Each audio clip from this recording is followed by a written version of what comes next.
आलू पराठाच सगळ्यात पहिले आठवेल आणि त्यासाठीच तर मी पण आता आई किंवा मी अमरावतीला गेली तर तिथे काही आहेत असे ओळखीचे. मी येत पण नाही रियांशी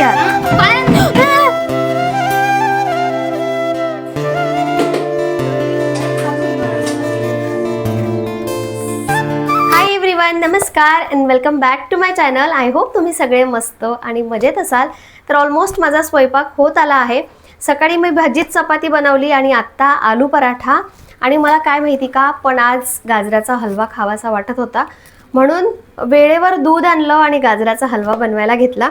आणि सकाळी काय झालं, मी अश्विनला आज भाजी आणि चपाती दिली. खरं तर फ्रीजमध्ये भाजीच नव्हती, फक्त छोटंसं एक फ्लावर होतं, त्यात बटाटा मिक्स केला आणि त्यानंतर मग भाजी चपाती दिली. आणि आमच्यासाठी म्हटलं आता की बटाटा आहे म्हटल्यानंतर ऑफकोर्स आलू पराठाच सगळ्यात पहिले आठवेल. आणि त्यासाठीच रियांशची घाई चालू आहे की लवकर बनव. सकाळीपासून काही ना काही खाणं चालूच आहे, पण पराठा म्हटल्यानंतर त्याला आणखीनच जास्त भूक लागली. रियांश, तुझा पराठा तयार आहे? हां, दाखव. कशाला, आता काय पहिल्यांदा बघतोय का? घे प्लेट घे.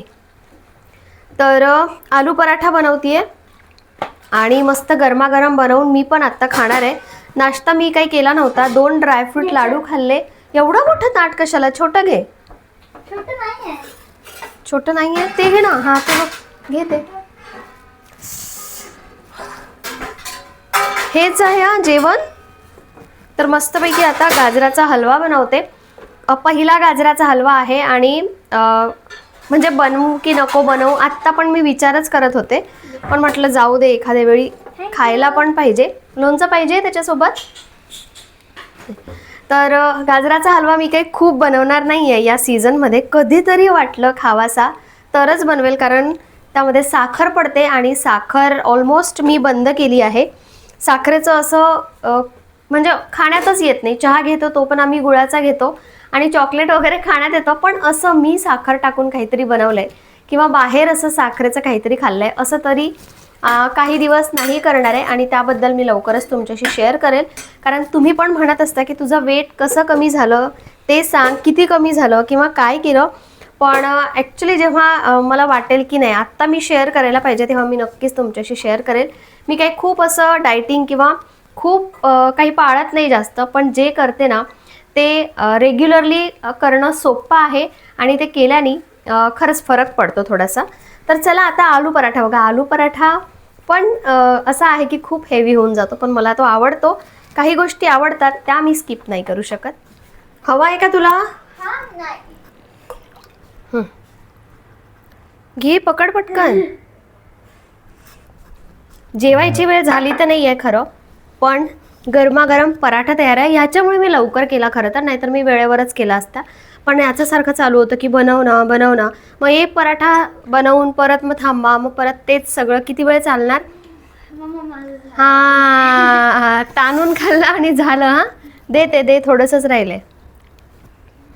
तर म्हणून मी लवकर बनवला. तर मी पण आता गरमागरम मी लोणचं पण घेतलं, मस्त लोणचा पराठा आणि गाजराचा हलवा. आता गाजराचा हलवा खाण्यासाठी पण याच्या पोटात जागा नाही आहे, बरोबर ना? थोड्या वेळाने खा. ठीक आहे. चला आता सगळं उचल, पुसून घे, प्लेट ठेव आणि लवकर कर, ताणून बसू नको. चला मग मी पण आता हे जेवणच घेते आणि त्यानंतर फ्रीजमध्ये जसं मी बोलले की भाज्या नाही आहे, तर फ्रीज मी पूर्ण क्लीन करून घेते, सगळं सामान काढते आणि एकदाचा क्लीनच करून घेते. त्यानंतर हा जो वॉर्डरोब आहे तो मला व्यवस्थित ऑर्गनाईज करायचा आहे. तिथे ॲक्च्युली झालं असं की जागा भरपूर आहे, पण व्यवस्थित ऑर्गनाईज मी केलेला नाही आहे, त्यामुळे असं वाटतं की जागा पण कमी पडते. कमी नाही पडत आहे, पण कसं तरीच ठेवलेलं आहे, जागा आहे म्हणून ते पण व्यवस्थित ऑर्गनाईज करते. तर अशी कामं आहे आजच्या दिवसात आणि बाकीचं जे करणार आहे ते पूर्ण मी तुमच्याशी शेअर करेलच. सोना, छान झाला गाजराचा हलवा. गरमागरम आहे.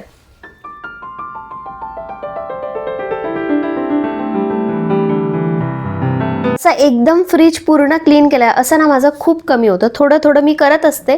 कारण काय माहिती का, या गोष्टीचा पण मला खूप कंटाळा येतो.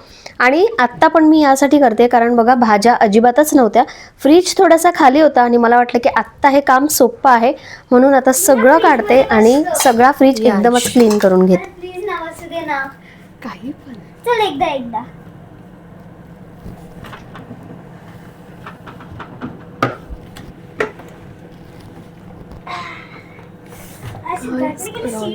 खरंच रियांश, काही पण. Bye bye. कशाला पण? कोणाला बघितलं तू? हा, कोणाला बघितलं? कोणालाच नाही बघितलं, मला आयडिया आली.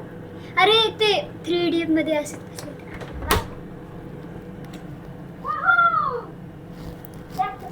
मुलांच्या डोक्यात कधी काय येईल ना खरंच नाही सांगता येत काही. आता हे त्यांनी 3 इडियटमध्ये बघितलं असं तो म्हणत होता, पण मला तरी आठवत नाही 3 इडियटमध्ये असा कोणता सीन आहे का, खरंच आहे का काय माहिती. पण त्याला ते एक्सपिरियन्स करायचं होतं की कसं वाटतंय. उठ निघाल. नाही, थोडं काय मजा येते, थंड वाटतंय का तिथे? रियांश तू बंद कर, हे फ्रीज बंद कर पहिले. बंद करणार आहे मी बटन. मी बंद केलं आणि त्याने परत चालू केलं. चल मला साफ करायचंय आता, साफ करायचंय रियांश. काय नवीन कुठून कुठून बघतो काय माहिती. मी पण बसून बघते. नको रे. अरे ये ना हे चांगलं वाटतंय. अरे नाही, तुझा तो टॉर्च डोळ्यात लागत आहे माझ्या पहिले. नको नको. अरे नाही. अरे काहीच वेडा आहेस का तू? काहीच नाही.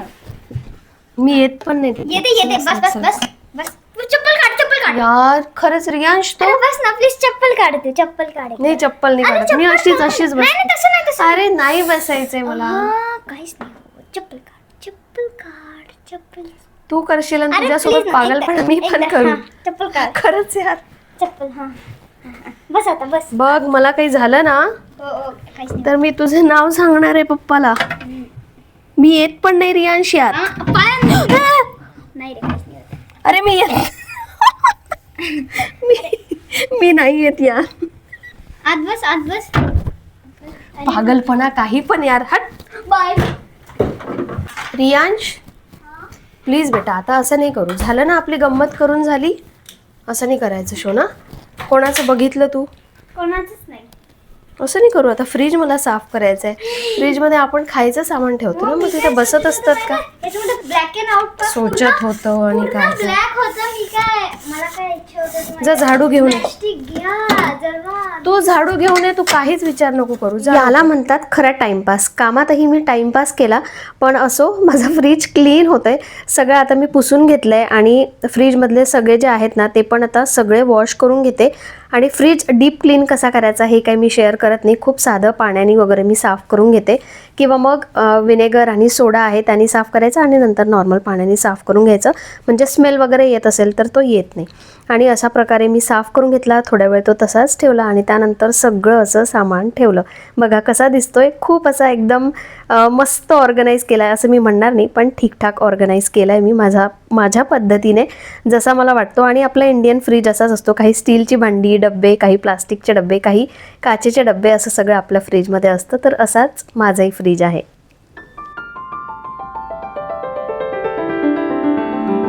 तर चला आत्ता हे वॉर्डरोबचं काम करते. आता हा वॉर्डरोब आहे तो सेम ॲज इट इज तसाच आहे, त्यापेक्षा अगदी थोडासा छोटा आहे, पण त्यापेक्षा हा वॉर्डरोब थोडासा डीप पण आहे. आणि इथे पण कपडे हँगिंगसाठी प्लस आम्ही इथे मिरर लावून घेतला आहे, जो तुम्हाला बरेचदा दिसत असतो. तर आता इथे रियांशचे कपडे आहेत, थोडेफार शर्ट्स आणि जॅकेट्स. अश्विनचे पण इथे आहेत. पण हा जो आहे ना पसारा, जिथे ब्लँकेट, बेडशीट्स, पिलो कवर, एक्स्ट्रा बेडशीट्स, ते सगळं मी इथे ठेवलं आहे. बेडमध्ये ज्या बेडशीट होत्या त्या सगळ्या मी बाहेर काढल्या होत्या. आणि त्यामध्ये अशा पण बेडशीट आहे की आत्ता मी ज्या वापरत पण नाही, या अशा टाईपच्या. पण कधी साफसफाई करायची असेल किंवा फॅन साफ करायचा असेल तर तेव्हा टाकण्यासाठी या उपयोगात पडतात. पण तरीही व्यवस्थित लावलेला नाही आहे, म्हणजे जेवढी जागा आहे ना तेवढी ती व्यवस्थित यूज होत नाही आहे.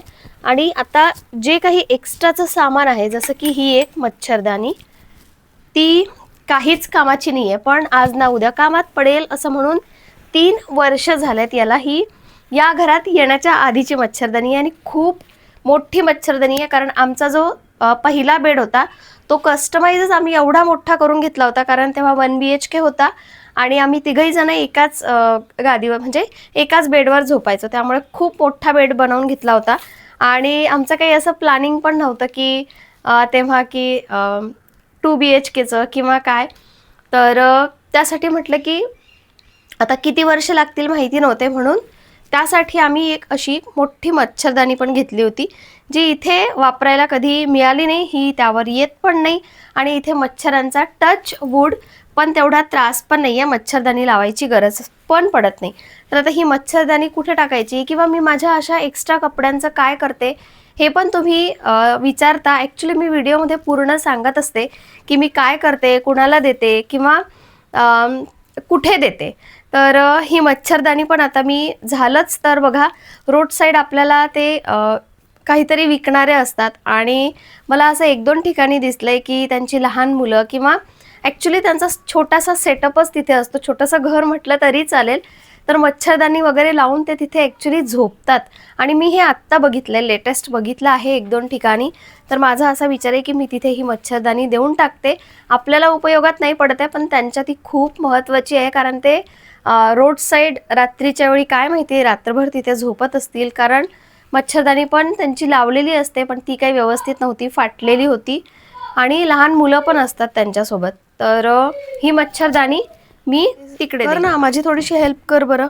तर आता माझे कपडे जे आहेत ते ना मी मोस्टली जसं मी बोलत असते की रिलायन्समध्ये देखते. कोणाला मला असं वाटतं की नोन पर्सनला देण्यापेक्षा ना अननोन व्यक्तीला दिलेले बरे असतात कपड्यांच्या बाबतीत. तरी मी हा विचार करते आणि खूपच चांगले असतील कपडे तर ते मी तसेच ठेवून देते. रियांशचे काही जॅकेट्स असतात ते मी विवांसाठी देते आणि स्वेटर जॅकेट असेल तर ते विवांसाठी ठेवते आणि बाकीचं कपडे तर एवढे काही युजफुल नसतात, कारण ते खराब होऊन जातात घालून घालून.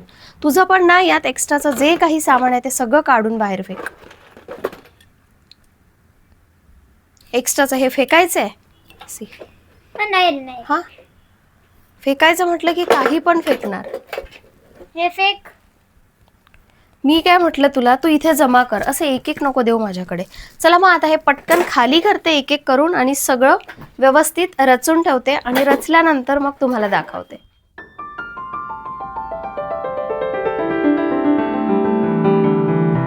सगळं करता करता 5 वाजून गेले होते, तोपर्यंत अश्विनही आले आणि आल्यानंतर त्यांचं काम ना बेडवर ॲक्च्युली ते बसतात.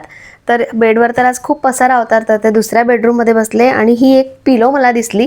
खरं तर याचंही काहीच काम नाही आहे. ती एवढी मोठी पिलो का घेतली होती माहिती नाही, म्हणजे 2 व्यक्तींसाठी पुरतील एवढी ती मोठी पिलो आहे. आता काही वस्तू अशा असतात की खरंच त्या फेकायच्याही नसतात आणि कधी कधी उपयोगातही पडत नाही, मग त्या काही वर्षानंतर आपण एकतर देऊन देतो किंवा मग फेकून देतो. तर तसंच आता जे कामाचं आहे किंवा जे थोडंफार बिनकामाचंही वाटतंय असं मी थोडंसं रचून ठेवलं आहे आणि असं आहे वॉर्डरोब. आता रियांशचं तो जो सेक्शन आहे त्याकडे थोडंसं दुर्लक्षच करा, कारण तो कितीही आवरला तरी थोडाफार अस्ताव्यस्त असतोच. पण ठीक आहे, माझं ते पण फायनली काम झालं. थोडंसं संध्याकाळचं आवरून घेतलं आणि लगेचच डिनरची तयारी करायला घेतली. तर आज मी ढोकळा बनवणार आहे आणि ॲज इट इज जसा बनवते तसाच बनवते. थोडक्यात अगदी तुमच्याशी रेसिपी शेअर करते आणि माझ्याकडे हेच ढोकळा पात्र आहे. इडली आणि ढोकळा यातच होतं. लग्नाच्या वेळी मला हे कोणीतरी गिफ्ट केलेलं आणि तेच चालू आहे. कधी कधी मी ऐकते पण स्टीलचं घेतल्यापेक्षा इडली किंवा ढोकळा या पात्रामध्ये जास्त चांगलं होतं, म्हणून कधी कधी मन करतं घ्यावं. कधी कधी अशा कमेंट वाचून असं वाटतं की नको जाऊ दे, जे आहे आपण कधीतरीच बनवतं तर जे आहे तेच चालू द्या. असो, आता ढोकळा मी कसा बनवते हे तुम्हाला सांगते. पण खरं सांगू, कधी कधी ढोकळा इतका परफेक्ट बनतो आणि कधी कधी ढोकळा ना थोडासा स्पॉन्जीस बनत नाही कधी कधी. तर आज तसंच झालं आहे, काय माहिती का. पण मी प्रमाण तर सारखंच घेत असते. बघा, ताक घेतलं आहे जे 1/2 लिटर येतं ते, त्यातलं अगदी थोडंसं काढलं आहे. त्यामध्ये 3 वाट्या बेसन आणि असं मुठ्ठीवरून बघा 2 मुठ्ठी मी त्यात रवा घातलेला आहे. मिक्स करायचं आणि 10 मिनटं बाजूला ठेवायचं. त्यानंतर त्यात तेल घातलं आहे, साधं तेल. मस्टर्ड ऑइल किंवा शेंगदाणा ऑइल नाही घालायचं. 2 चमचे साखर, थोडीशी चिमूटभर हळद घातली, परत मिक्स केलं. मीठ घातलं, मीठ टाकायचं मी इथे दाखवायचं विसरले. त्यानंतर लिंबाचा रस आणि त्यामध्ये ना एक जी इनो असते त्यातली अगदी थोडीशी ठेवून बाकीची सगळी घालायची. आता परत तुम्ही किती घेतलंय प्रमाण यावर पण डिपेंड करतं. आता हे पात्र मी आधीच गरम करायला ठेवलं होतं पाणी टाकून, आणि ती प्लेट ना हे जे बॅटर आहे टाकल्यानंतर ॲडजस्ट करायला खूप डिफिकल्ट होऊन जाते. तर पहिले प्लेट ठेवायची आणि त्यानंतर मग असं बॅटर घालायचं. प्लेटला आधी मी तेल लावून घेतलं होतं आणि 10-15 मिनटात ढोकळा तयार होतो. आता तोपर्यंत म्हटलं वेळ आहे तर जरा प्रिपरेशन करून ठेवते. मला सोप भाजून ठेवायची होती, त्यानंतर शेंगदाणे आणि रवा भाजून ठेवायचा होता. आता शेंगदाणे ना मागच्या वेळी खूप जास्त क्वांटिटीमध्ये आणले होते, आणि जास्त क्वांटिटी असले की ते खराब होण्याची भीती असते. जसं खोबरं खराब झालं ना त्यावरून माझं सगळे डबे चेक करणं चालू होतं. तर ऑलमोस्ट मी सगळेच शेंगदाणे भाजून ठेवते आणि जे काही थोडेफार राहतील ते फ्रीजमध्ये ठेवून देते, म्हणजे ते खराब होणार नाही.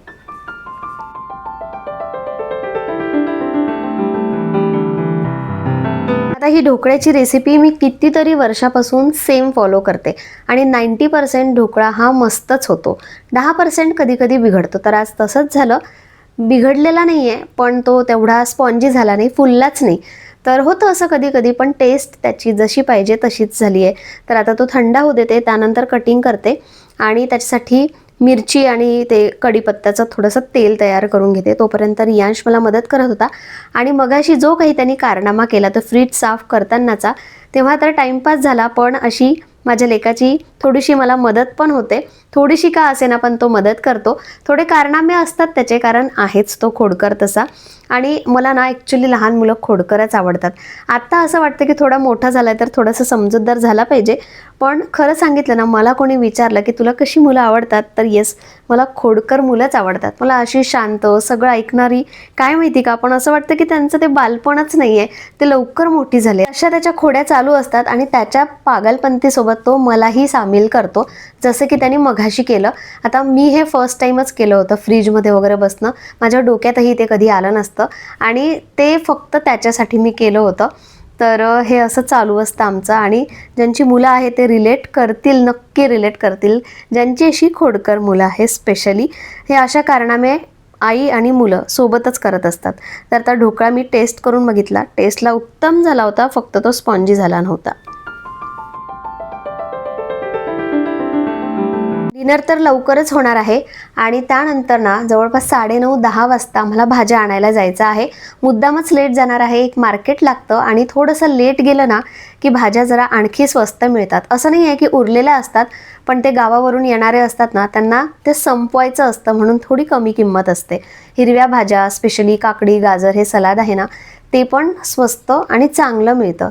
तर ते पण सगळं भरून ठेवते, म्हणजे आत्ता आणलं की स्वच्छ धुवून ठेवलं की उद्या मला छान फ्रीजमध्ये ते व्यवस्थित ठेवता येईल. आणि असा गेला आजचा माझा दिवस. कसा वाटला आमचा खोडा, मस्ती आणि माझं रुटीन, नक्की कमेंट करून सांगा. आवडलं असेल तर लाईक करा, आणि हो, हाईप करायला विसरू नका, जे मी नेहमी तुम्हाला सांगत असते. चला मग उद्या भेटूया परत एका छानशा नवीन व्हिडिओमध्ये. तोपर्यंत बाय बाय.